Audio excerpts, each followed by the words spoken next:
I'm going to talk a little bit this morning about how I happened to write my two ebooks, Mathew Franklin Whittier in His Own Words and Mathew Franklin Whittier in His Own World.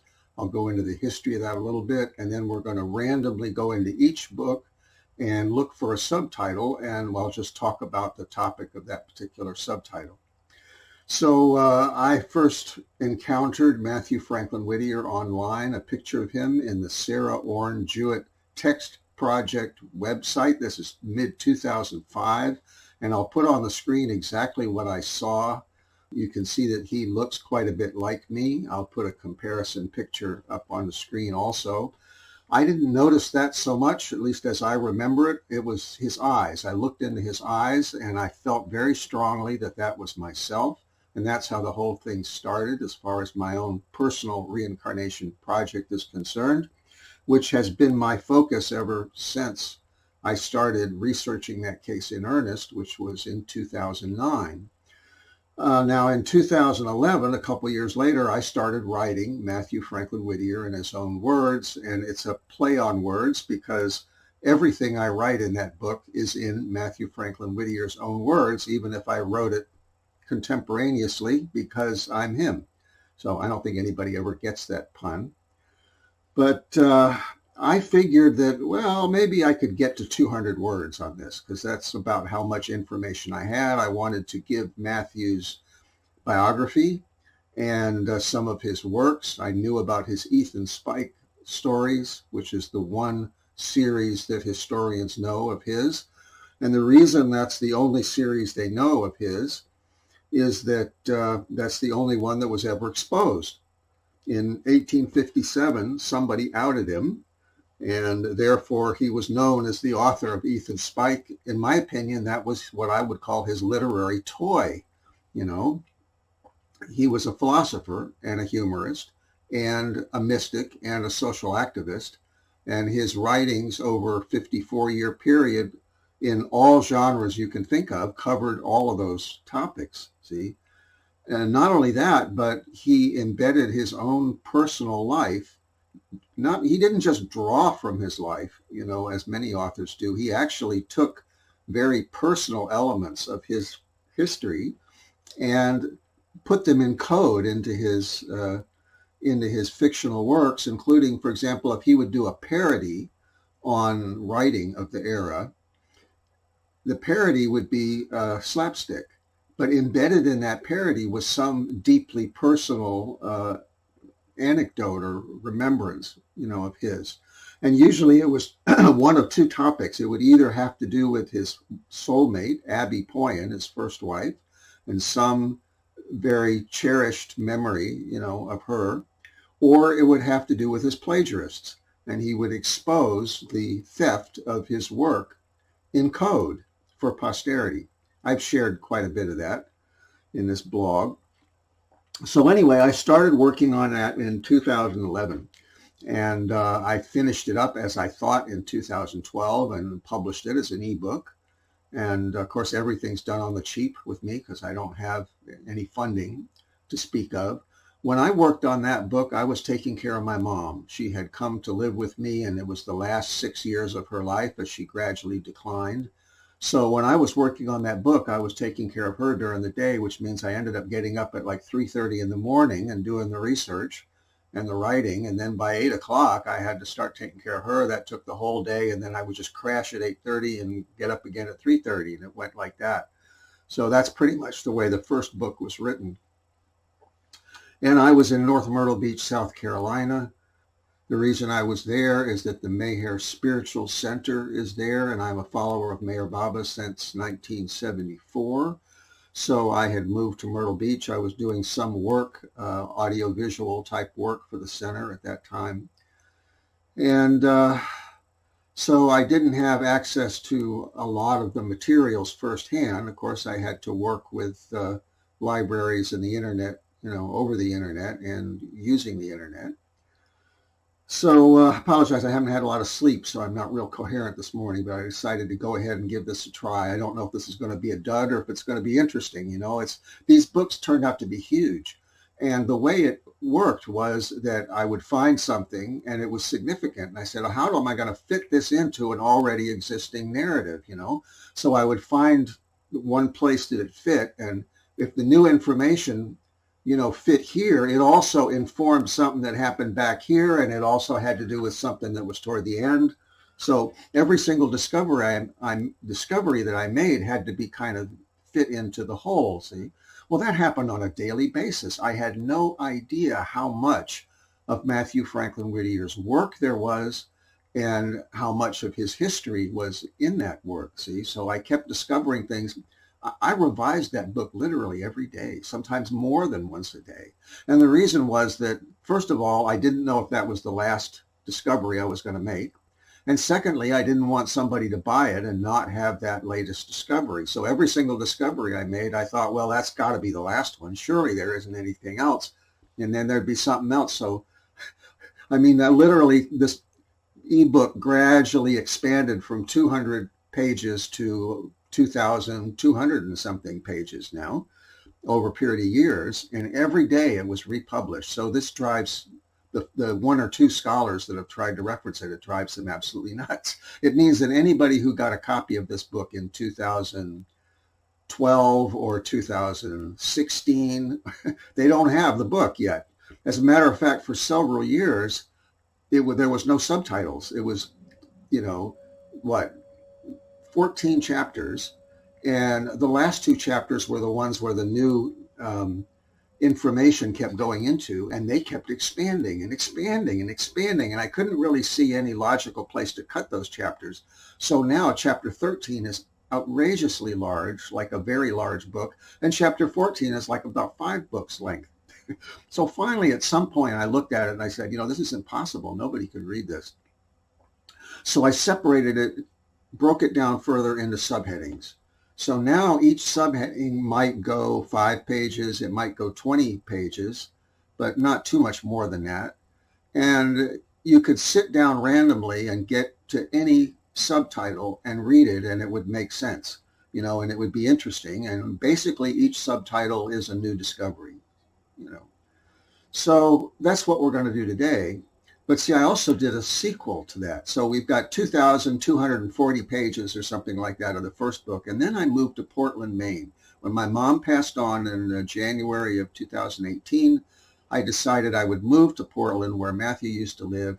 I would expose myself to some of the things that he actually saw with a different set of physical eyes, that I had seen with different eyes in a different body, and see what reactions I'd have, because that was a big part of my research method. I had a many-pronged research method, but one of the main methods I used was to just expose myself to new information, date and document my reactions, and then see if those reactions were consistent with the new information that I found after that. And when I say reactions, I mean, did I have emotions? Did I have feelings? Did I recognize anything? And did I have any cognitive memories that came through? Well, they would come through under 2 different circumstances. Those 2 things that actually had to be together. And the first one was that it had to be the way it was when I first experienced it as Mathew. It couldn't have been altered very much. And that means that, even a color photograph is going to be more likely to trigger a flashback memory than a black and white. And a photograph from a vantage point that I would have seen is more likely to trigger a flashback than a photograph from some like a high angle that I had never seen it from. It was that specific. And for example, the Whittier farm where Mathew grew up, pictures of it after it had been restored, where there was no sag in the roof and there was painted white and everything is pristine and beautiful, that didn't trigger any memories. But the one that was the way it used to look, which is where there's no paint on it and the roof is sagging a little bit and it looks a little seedy, that triggered some memories. And then when I got inside it, it hit like a ton of bricks when I got inside the farmhouse. And partly that's because they made an effort to get all of the things that used to be there and make it as authentic as possible. So once I got in there, I did have a very strong past life sense of recognition. No cognitive memories, I would say. There was one that came through, I know I'm rambling, There was one cognitive memory that came through looking at a postcard, and it was even stronger in person. And I think I've got a picture of that. It's in the book. I doubt we'll land on it. But you go into the entrance, the front entrance, probably not the one they normally used. They probably used the side entrance with the mudroom and all of that. But you go in the front entrance, and there's the stairs, and they go up like 3 stairs, and then there's a little landing. Well, what I remembered was that when I was probably a teenager, and I was really tall, I was like 6'2" in that life. So if I reached my height pretty early, and I know that I left home like at 14, so it had to have been before I was 14. But what I remember was that I would take a running start, put my hand on the, I don't know what you call it, balustrade, the post, and pivot myself up and jump up 3 steps and land on that little landing, whomp. And I would try to land hard so that it would make a big sound, see? Well, I think that was looked at askance. I got in trouble for that.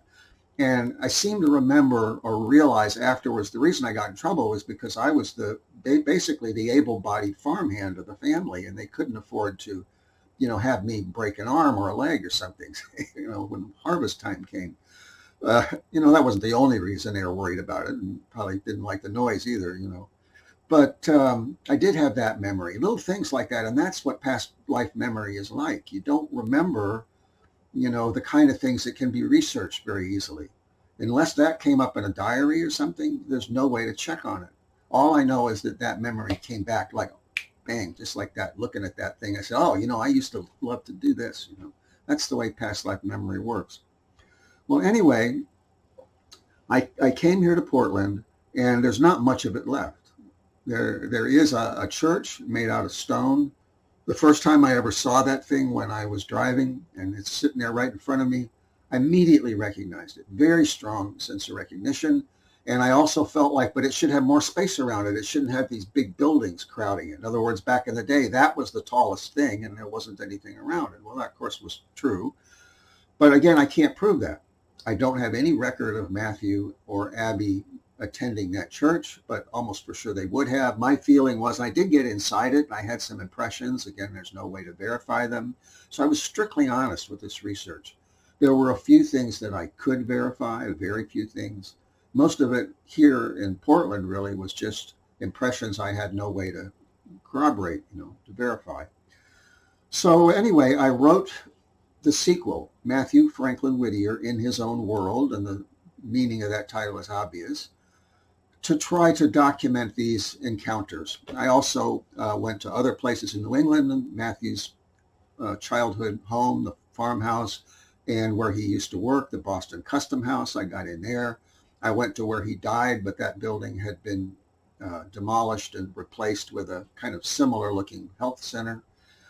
So I went to these other places. I went to Abby's grave. I went to my own past life grave several times. Never had a single past life flashback at that grave. But again, I think the reason is that it's been modernized, it's been changed. Matthew never saw that. Even if he was out of his body and watching his funeral, proceedings, he wouldn't have seen that tombstone, I don't think. So, there was nothing to recognize, even though my body was 6 feet, my previous past life body was 6 feet under the ground there. There was nothing to trigger the emotions. Now at Abby's grave, they moved her grave. This is kind of interesting. I remembered I was writing to my researcher because she had asked me, do you have any memories of Abby's funeral? And I said, no. We're emailing back and forth. And I said, no, I don't remember anything. And then something started to come to me, and I just started to write it, stream of consciousness, and this whole story came out. Well, it turns out it was plausible. We can't absolutely confirm it, but there was a couple weird things about it that didn't fit with what we knew of the historical record. And one of them was that when my researchers subsequently found Abby's grave, it's up near the main highway, right in front of the main highway. And what I remembered was in the back, that I actually accessed it by a road in the back.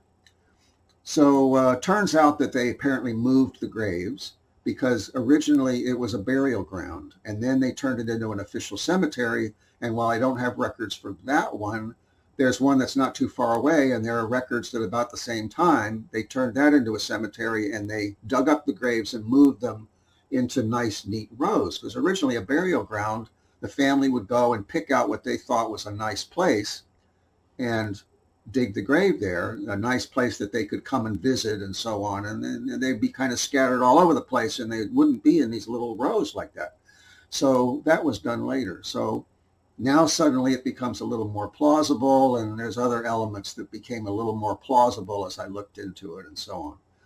So I went to Abby's grave and my past life grave and so on, all these places, and I wrote it all up in Mathew Franklin Whittier in His Own World. And then I started finding more evidence. The process of discovering evidence didn't stop when I moved up here to Portland. For one thing, we've got a couple libraries up here, and I was able to access them, and I found some more information in those libraries. Almost the entire run of the Portland transcript that Mathew contributed to so heavily, especially later on in his life, that's all there on microfilm. I discovered things in there. So the discovery process went on, and that book has now burgeoned out to like 800 pages. And the last chapter of that one is humongous. It's the same story as with the first book. Well, hardly anybody has ever bought these books. If they do, they've got old versions, for one thing, pretty much right now. Secondly, I'm sure they were daunted. I mean, these have become almost encyclopedias now. But you can take an encyclopedia and you can pick it up and read it and find something interesting randomly at just about any point in the encyclopedia. So this is kind of like the Encyclopedia Britannica of Mathew Franklin Whittier, basically, is what these two books are now. And just about each subheading is a new discovery. Now, if you've watched any of these blog entries, what am I at? 17 minutes just for the introduction. If you've watched any of these blog entries, all that material is coming out of these two books. So if any of it has been interesting to you, including the portions that have to do with famous authors, it's all in there. And there's a couple things that are significant about this. First of all, if anybody attempts to scoop me, all of this has been published already. And I can document which edition, we're talking about. So I've got editions going, way back. I haven't saved all of them, but I've saved enough of them to where if somebody says, oh, I've discovered that Mathew was writing the material that was plagiarized by Francis Durivage, for example. Or take a more famous one. If I've discovered that Mathew really wrote 5 poems that were published by Elizabeth Barrett Browning, and I'm the discoverer of that. And I say, no, you weren't. And they say, well, how can you prove it? Because you kept adding to that ebook. Well, I can go back to 2016 and I can show that file dated and dated by the name of the file and also digitally dated. I can show that the one from 2016 has that information in it. So I can prove when I discovered these things. Plus, in the back of Mathew Franklin Whittier in His Own Words is what I call a research timeline, which shows the dates of my major discoveries in that book. So I can document when I discovered these things, and it is copyrighted now, and it is published. So anyway, I started the same process with the second book that I had used for the first book, and that is that when I found a new discovery, I fitted it in. It might have to fit in the, up here in the first third and maybe in the middle and maybe way down to the end, and I had to go back because here's the other thing that was really confusing, and I hope I got them all now, but I would make speculations in these books that were not past life memory. They were just, I think this is what's going on. And when I make a new discovery, that would change, see? So I had to go all the way back through the book. And the other thing was I didn't want to start talking about something in the first half of the book as though the reader knew what I was talking about and realize, wait, I haven't officially introduced this topic yet. I don't do that until the last third of the book. So I had to use little foreshadowing techniques in parentheses. Later I would find that such and such. It got very complicated. I gave both books a thorough reading recently, and I think that everything is now a coherent whole, that a new reader would not get so totally confused. Now I'm not speculating this way, in the first third of the book, and then we get toward the end, suddenly I'm talking a whole different scenario. It's consistent. I also wanted to keep it honest. I didn't want to look like my past life memory was better than it really was. So I was as careful as I could possibly be about that too. If I'd made a mistake, I would leave that mistake in, just a mention of it. I would say, initially I thought such and such, but then, Anyway, so what we have is, of course, I want to be entertaining, but I also want to be meticulous in my research. And what I find is that I'm attacked on both sides unfairly. So people think it's boring, but on the other hand, they don't give me credit for being meticulous. See, they say, oh, it's magical thinking and sloppy research. And then they think it's boring. Well, what do you want? I mean, nobody's going to pay attention to this until after I passed on anyway, probably. I'm not going to be able to defend my work. So I have to defend my work in the text, and that means I have to be absolutely meticulous and rigorous, and I have to cover all my bases. Well, it's hard to do that and still be entertaining, and it's very hard to do that and keep it short, see? So, anyway, what we're going to do now after a 21-minute introduction is to randomly go into each of these books, and whatever I land on, I'm going to have to scroll up until I get to the introductory subheading. And maybe I'll read a paragraph, of that. And then we'll talk about what's actually going on in there. So let's see. I'm going to take a minute in order to get this on the screen. Now you should be seeing the cover page for Mathew Franklin Whittier in his own words. That, of course, is the image, the etching of Mathew Franklin Whittier that I first encountered online. And he's wearing a great coat, which I knew immediately as soon as I saw it. Not that I couldn't have read that somewhere, but he's got a coat around his coat. He was cold. This is probably 1857 when he was about 45 years old. And there's the subtitle. Now, what I'm going to do is to go down into the book. I want to get past the biography and all of that and just see what we land on here. All right. Now I'm going to have to scroll up, and I might have to dissolve a little bit of this out depending on how far I have to scroll up. This is random. I haven't done this like 5 times before I got a good one. Oh, we're in a topic that I had felt like I wanted to talk about, and yet I kept holding back. All right, so here we have Karmic Patterns and Abby's Poetry. So I'm going to read a couple paragraphs here, and then I'm just going to talk about this. We're not going to read through the whole section.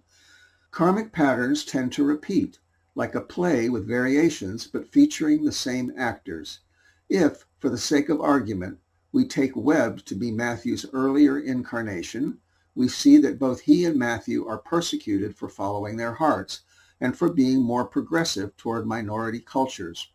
Abby may have been Dorea, while Evelina Bray or someone like her may have been Sarah Petty. Abby, being the soulmate, still longs for Mathew, while Evelina or her counterpart, having tired of him or perhaps never having deeply loved him, no longer feels much interest. This, even though Mathew feels the urge to perpetuate the connection, perhaps because he never properly understood how she really felt about him when they were married in the 18th century. Psychic Candace Zellner, my first psychic, said, Abby was his soulmate. They had overcome great obstacles to be together. Now, this is not quite the topic that I thought I was dealing with, and it goes back to one of my memories or visions or thoughts in hypnosis. I did 2 sessions, one in 2008 and one in 2009. Might have been the earlier one, but I went to a lifetime where I was a seaman, and I had taken a trip out to some tropical island, and I had fallen in love with one of the island girls, but then I wasn't allowed to stay with her. I was taken away and I never saw her again. Well, I looked in the historical record. There's, not too many examples of this in the historical record, and there is one example. Let me see. I think I can get off of this now. Hold on a minute.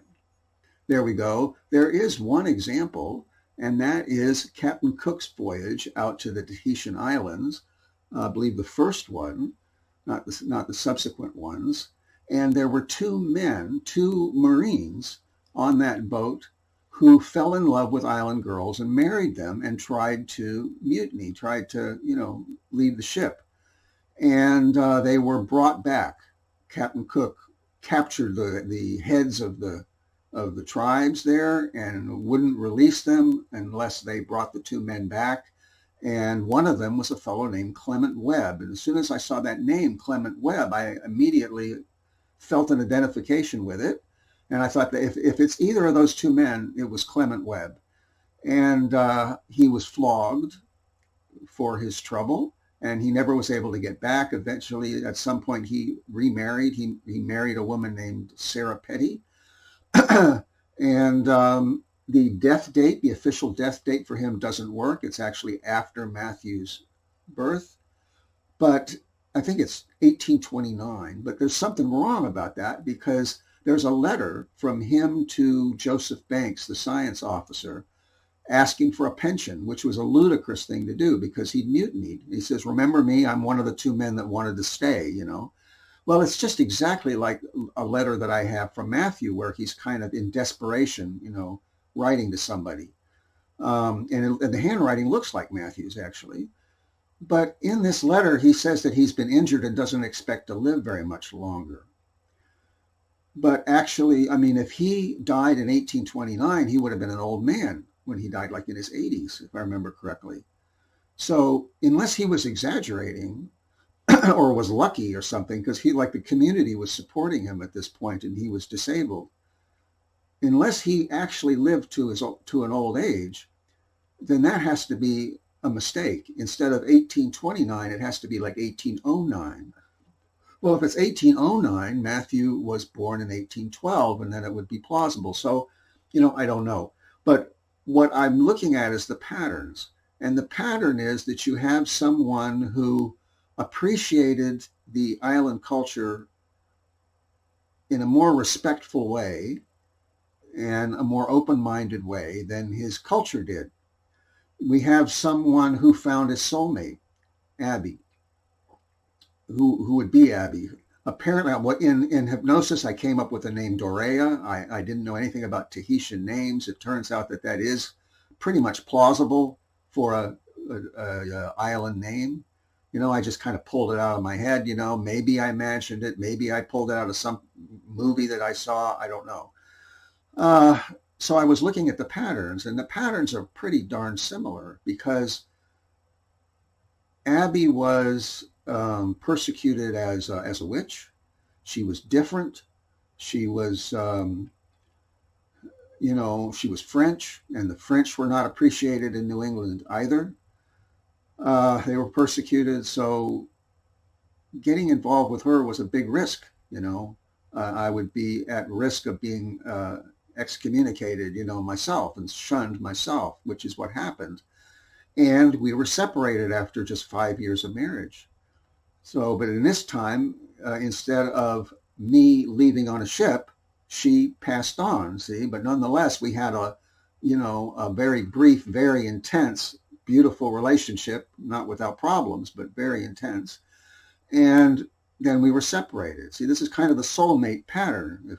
If you read about soulmates, this is typical for them. Society separates them. They're ahead of their time, and society separates them, see? Everybody's against them, basically. Then there's things that I didn't even put in this book, that it turns out that Abby was, between the two of them privately, Matthew called her a river sprite or a water sprite because she was probably psychic, and she apparently loved to swim in the nearby Merrimack River, see? And so he would call her a water sprite. And then if you go into Abby's poetry, there's references to southern climates and tropical islands and breezes and the ocean and things like that. In other words, from memory, from her own past life memory, she's writing about these Tahitian islands, apparently. So, there's some degree of, we won't call it proof, but there's a consistency of theme in here. And let's see, well, I really hadn't planned to do this. I think I'll end this by reading Abby's poem, Summer. And just to give you some idea of what she may be drawing on, because again, she was psychic and she probably had better past life memory than I do and then Matthew did. And she was actively drawing. Now, she was, uh, rather, her father was from Guadeloupe, and she may very well have been back there. He may have taken the family back to Guadeloupe to visit with their relatives and so on. So she may have seen Guadeloupe. And but then this again is part of the karmic repeating pattern that her father was from a tropical island, and she probably had seen that tropical island. And as you'll see in what I'm about to read, she obviously was very deeply impressed by it. So I'm going to go get that book. I'm going to read out of the original. This would have been stolen by Albert Pike, her classroom teacher in Newburyport, Massachusetts in 1830. This is what I've extrapolated.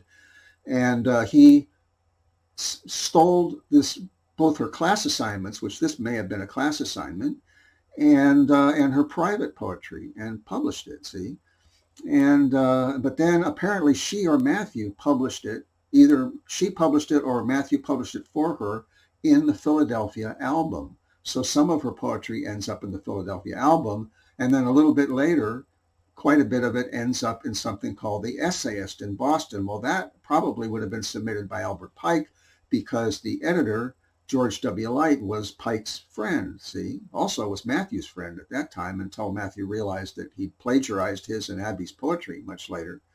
But I'm just going to read this one, and then I'm going to close with that.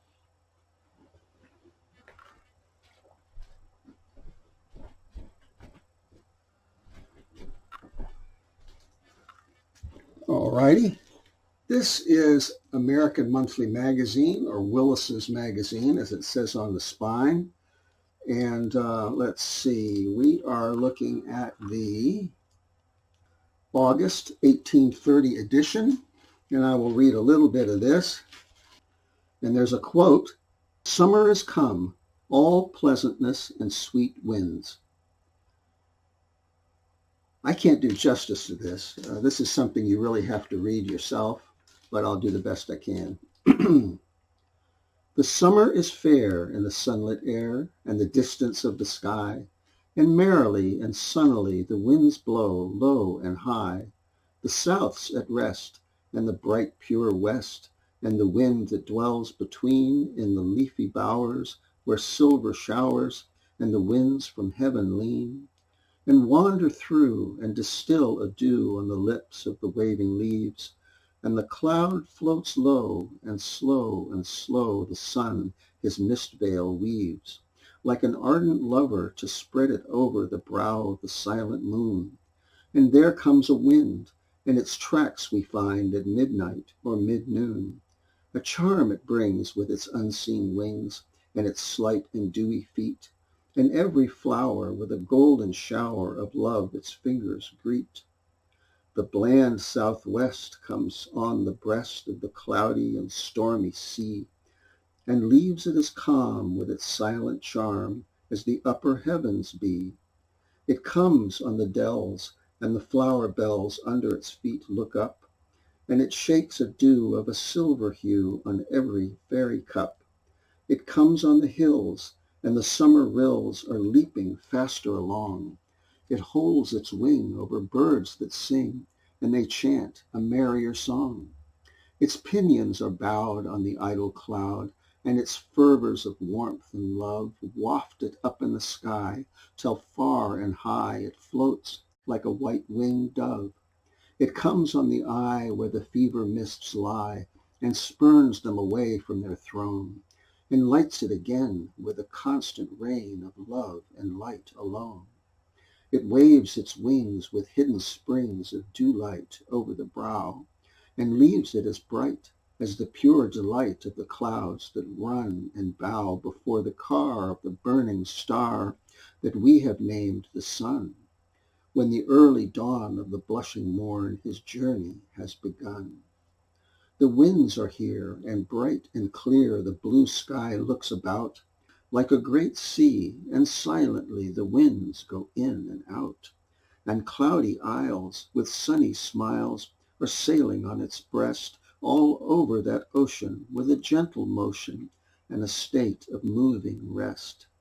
The bright sun shoots on the flowers and fruits his hot and life-winged shafts, and of odors and dew, as his beams fly through the air, he takes rich draughts, and his light is asleep on the hills and the steeps, on the green plains and the dells, on the ocean waves, round the hidden caves, with its brightness and its spells.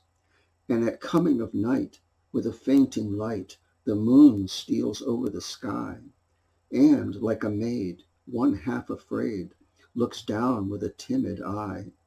At night or noon, by sun or moon, beauty is everywhere, and summer is bright and happy and light and sunny and very fair. It's signed A.P. I ended up reading the whole poem. I have to mark this so that I can photograph it for you. Need I say that this is exquisite poetry? Need I say that this was written by a mystic and a young lady? It was not written by Albert Pike the ass. But in particular, for our purposes here, this is someone who remembers living in the Tahitian Islands, and this is where her mysticism also came from. See, she was a nature mystic, and she was remembering the sophisticated, high mysticism that was in that culture. See? So now let's move to the other book. I had forgotten that I was going to do 2 books. So now let's get into that. Let's see. Give me just a minute. Now you should see the cover for my second book, the sequel, Mathew Franklin Whittier in His Own World. This is a photograph taken by someone else who gave me permission. Sold it actually to me for permission to use for this book. And this is on Beaubear Island, which is quite a bit north of where I am here in Portland. I haven't been able to go to it because nobody buys my books, and therefore I live in poverty and can't afford to drive places. But there's the cover. So what we're going to do is randomly go down into this book. Again, I'm going to get past the part where I talk about seeing landmarks and so on, and get, again, more into the research discoveries. I'm going to go down here, and then I have to go up a little bit until I get to the subheading. Here we are. Stray subjects arrested and bound over. Well, this is a topic that I've talked about quite a bit on these blog entries. I'm going to read the first paragraph. In Mathew Franklin Whittier in His Own Words, I analyzed the book published in 1848 by Francis Durivage and his partner George Burnham, entitled Stray Subjects Arrested and Bound Over, being the fugitive offspring of the olden and the young'un that have been lying round loose and are now tied up for fast keeping. That's the title of their book. Finding it, as I have indicated, emotionally stressful to examine work by Mathew's plagiarizers, especially where, now that should be plagiarists, so I'm going to have to go back in and revise that. I mean, plagiarizer is a word, but plagiarist is much better. Especially where the published product may be an admixture. I had not forced myself to read this one carefully until the late date of May 6, 2019. Given my conclusions regarding The Three Brides, Love in a Cottage, and Other Tales, that was one of Durivage's compilations, it's not surprising that I found a great deal of Mathew's work in this book as well, but there were some surprises. Now, let me see. I'm going to have to scroll down to see remind myself what my surprises were.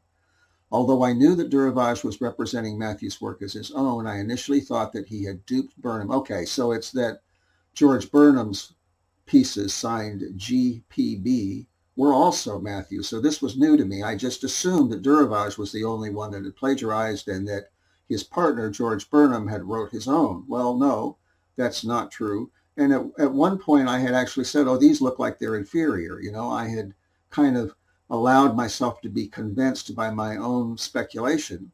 And then I started looking at them again and I said, no, what they did is they divvied it up. See, they tricked Mathew into signing a bogus contract, signing over a huge portfolio of unpublished work. So I have talked about that quite a bit. I can just go over it again briefly, that Mathew Franklin Whittier apparently started freelancing for Durivage in 1835 with an encyclopedia, historical encyclopedia.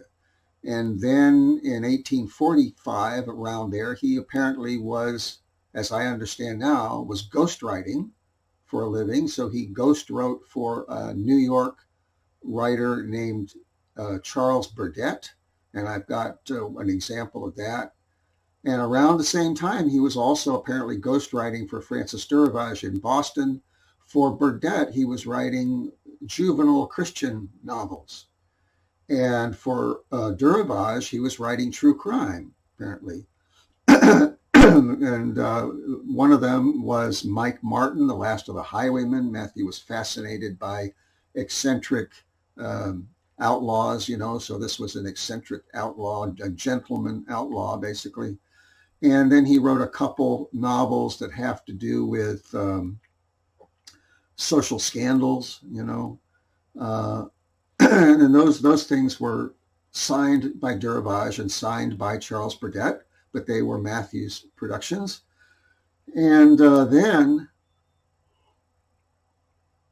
apparently, and I just have to extrapolate this from all the evidence, which is vast, but apparently in 1848, probably early 1848, Durivage approached Matthew with a partner, George Burnham, and they said, here's what we'd like to do. We'd like to take some of your unpublished work and publish it under our own names. And probably the understanding was that Matthew would go through his portfolio and pick out certain pieces that they were allowed to use in that way. And he probably was very tight on cash. He had a second family. He had children he had to support. He was, I think there was a third one on the way around this time. So he agreed to this, and they brought out a contract, and they probably had a glass of wine or champagne or something and celebrated, and Matthew duly signed on the bottom line. If you read Matthew's one biography, his full-length biography, you'll find that he was known to be gullible. This was part of his personality. Well, he didn't read the fine print. He didn't read over the contract. And he had signed away the rights to the entire portfolio, and in particular, two different genres. One of them was humorous sketches based on real life, either things that he'd experienced or things that had been told to him. There's a lot of examples of him writing in that particular style that I could point to from before this. And then the other group was foreign adventure tales, swashbuckling foreign adventure tales. And so what they did is, they said, well, we've got you now. We have, the contract, and we have the legal right to publish everything in this portfolio under our own name. And there's no record of Matthew fighting this. Just as when Edgar Allan Poe falsely claimed The Raven, Matthew didn't come out publicly, as far as I can see, and fight this. Part of the reason was that he was just starting to act as an undercover agent for the Underground Railroad and the abolitionist movement. Near as I can tell, he was a liaison, probably reporting to William Lloyd Garrison. Apparently Elijah Wright, the editor of the Boston Chronotype, was in on it to some extent. And Matthew would meet with people, and then he would report in a travelogue publicly. But all he was doing was reporting his contact. So when he visited with Daniel Webster, what he reported is that they both had colds, and that Daniel Webster took him around and showed him his fruit trees. And there's one little sentence that they talked about national events. But this was a month after the Fugitive Slave Act had been passed into law, see? And Daniel Webster, if you're not familiar with the history, which I wasn't, he was instrumental in this compromise that ended up with the Fugitive Slave Act, see, which the Fugitive Slave Act, as I understand it, meant that now if slaves escaped to the North, that they could be followed and captured there, and that anybody in the North who had any knowledge of it by law had to report it. So you had to report them. It was, not only was it illegal to transport the slaves and hide them, but it was illegal not to report it to the authorities if you knew about it, see? So it was a horrible law. Well, Daniel Webster apparently thought of it as a compromise of some kind between the North and the South. And Matthew, writing in this travelogue as Quails, which was not Ashendaj, as people think it was, he was reporting that contact in the travelogue so that William Lloyd Garrison would know that he had successfully met with him. See, and there was a whole bunch of people that he met with. So that's what he was doing during this time, and he could not come out publicly. He couldn't blow his cover. He couldn't have any public scrutiny on himself. So he lost this entire portfolio. Now, the irony of the thing is that they apparently didn't monkey with it. When Albert Pike got into Abbey's poetry, some of it he messed with, and then he later revised it all, see. And Edgar Allan Poe tried to revise a little bit of The Raven when he scooped it. And Charles Dickens radically revised A Christmas Carol. But these guys don't seem to have messed with it very much, maybe a little bit, here and there. Like one story that was probably written in 1830 about the New Year, Durivage changed it to 1853, which is when he published his compilation, see? So they'd make changes like that to modernize things. But even then, you'll see stories that really should be talking about the railroad, and there's no mention of the railroad in there because there was no railroad when Matthew had originally written it. See, there's other pieces of evidence like that. So that's the history of that. And the irony of the thing is that probably it would be lost. Probably Matthew would not have retained this unpublished portfolio, and the whole thing would have been lost, except that they stole it and I found it. So now all I have to do is establish that it was, in fact, Mathew Franklin Whittier's and that it was not Francis Durivage and George Burnham's.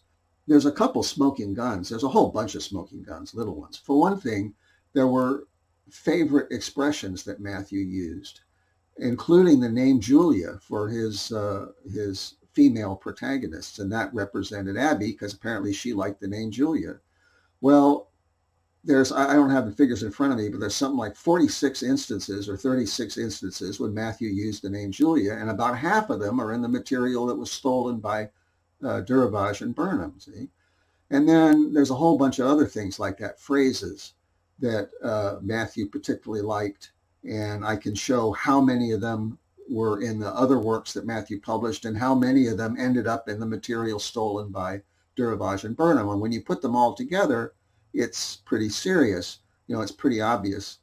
And then there's other clues. Like, for example, all of this is in the same style. If you look at Matthew's humorous sketches written as this travelogue character Quails, and you compare that with the humorous sketches published by Durivage and Burnham, they're identical. The style is absolutely identical. And it's pretty suspicious that these two guys would just happen to be able to write this well in this particular genre, and their material is identical in style. See, well, their explanation for this was that suddenly Burnham was Durivage's protege. So Durivage took the pseudonym the Olden, which is one of Matthew's favorite expressions, and Burnham became the Young'un. And they said that Burnham was Durivage's protege. But neither of them had any literary experience at all. Durivage's literary experience was just that he paid for somebody to ghostwrite for him. He paid for Matthew's ghostwriting. See, that's all the literary experience that he had. So neither of them had any experience. Neither of them had any literary track record whatsoever. So how could Burnham be Durivage's protege? The whole thing is nonsense. And that's what I find when I get into these false claims, is that they're nonsense. Charles Dickens' claim to have written A Christmas Carol in 6 weeks, walking the black streets of London many a night, is bullshit, and so on with the other ones. Elizabeth Barrett did not write Lady Geraldine's Courtship in a single day because her publisher wanted her 2 volumes to be the same length. She could barely have copied that poem over in one day, no less written it, It's absurd. Edgar Allan Poe's essay, The Philosophy of Composition, is a masterpiece of bullshit. All he did was reverse engineer the poem. He took the poem, the existing poem, and he back engineered it and explained how theoretically he had written it, which graphically demonstrates that he had no idea what the poem was about. To be able to claim to have written it in the way that he claimed it was nonsense. And he wasn't joking, That was him. He was a bullshitter. And Margaret Fuller, her editor, in his memoirs and her memoir, which was written by him after she died, he says that she didn't like to write, that she was often indisposed and that she was very temperamental and would only write when she darn well felt like it and when she was interested in the topic. So it was very difficult to get her to write anything.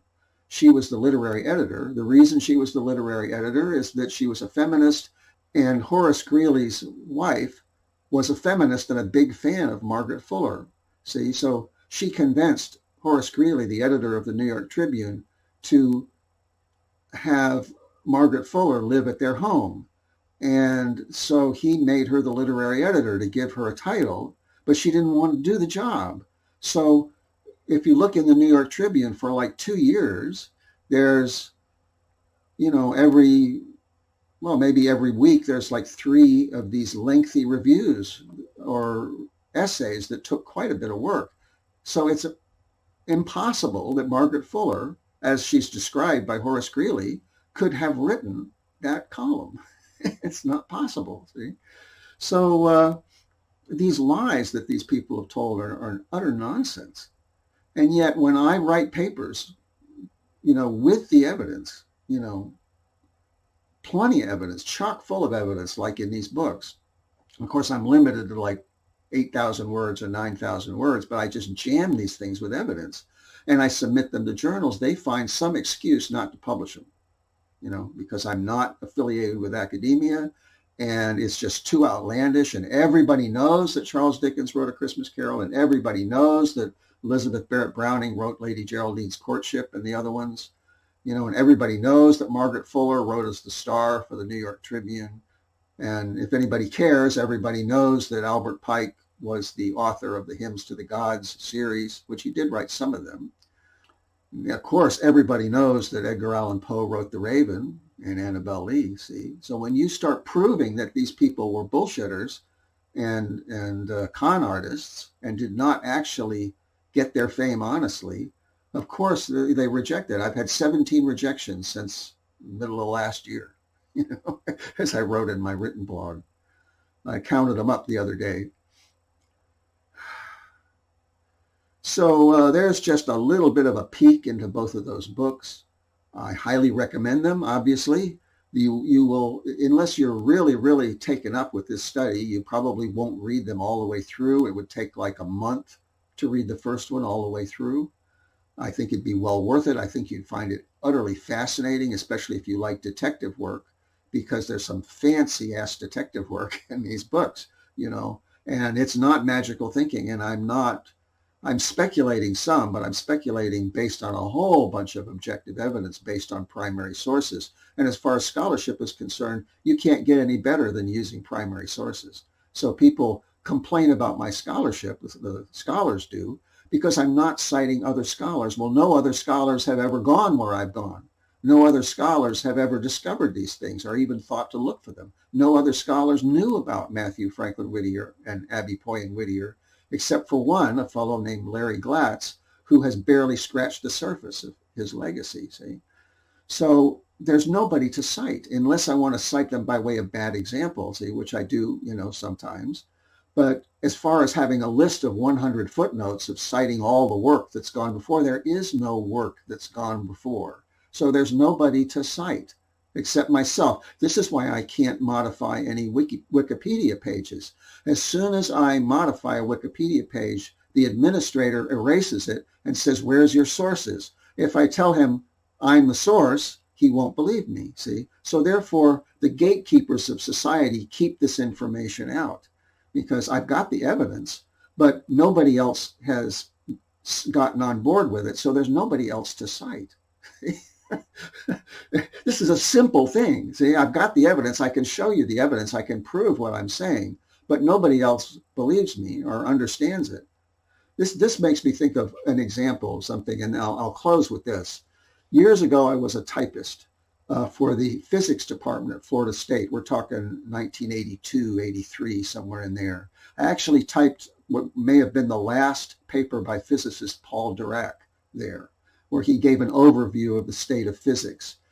And I sent that, I Xeroxed it, and I had kept a copy of it for many years. And finally, I sent it to the foundation that's been set up in memory of Paul Dirac. And they thanked me. They said they had that article, but this one was a little different. So you could see the changes that he had made and so on.